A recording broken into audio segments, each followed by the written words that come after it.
कंहिं बि समाज जी सही तरक्की देश जी सत्ता में भागीदारी सां ई थी सघे थी। ऐं सत्ता में भागीदारी कीअं थींदी? सत्ता में भागीदारी थी सघे थी आरक्षण सां, रिजर्वेशन सां, जेको सिंधी समाज लाइ संभव न आहे।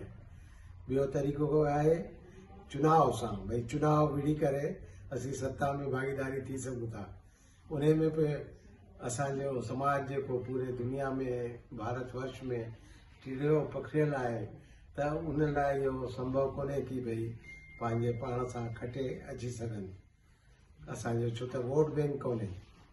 इन लाइ सभिनि खां ज़रूरी आहे कि जीअं असांजे देश जो संविधान चए थो कि भाषाई आधार ते राज्य ठहणा खपनि, त असांजे सिंधी भाषा जो बि राज्य ठहंदो त असांखे पंहिंजे पाण सत्ता में भागीदारी मिली वेंदी।